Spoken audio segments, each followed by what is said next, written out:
An unprecedented ceremony between two warring sides. Kiev and Moscow signed two identical but separate texts at the request of Ukraine, which refused to initial any document with Russia. The agreement should allow safe corridors for the exit by the Black Sea of Ukrainian cereals blocked by the war, and an easing of the obstacles to the export of Russian cereals and fertilizers. This is an agreement for the world.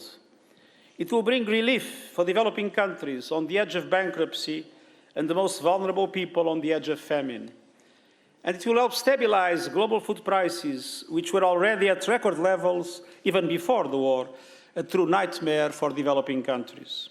This mediation, backed by Turkey and the United Nations, is the first between Moscow and Kiev since the start of the war, and represents a breakthrough to the more than 25 million tons of grain which are waiting to be shipped abroad from Ukrainian ports. Önümüzdeki günlerde başlayacak. We have constantly dialogued with our Russian and Ukrainian counterparts. We have carried out in-depth exchanges in order to meet the expectations and concerns of both countries. Under the terms of the deal, Russia will not target ports while shipments are in transit. Ukrainian vessels will guide cargo ships through waters that have been mined.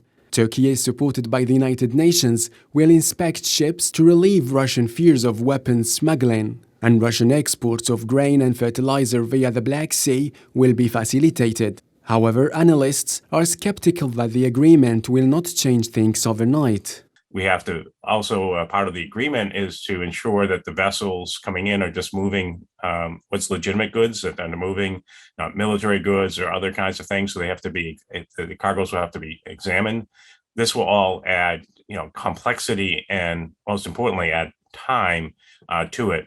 During the past 6 months, food prices have soared increasingly in many parts of the world, leaving millions of people facing a huge threat of malnutrition.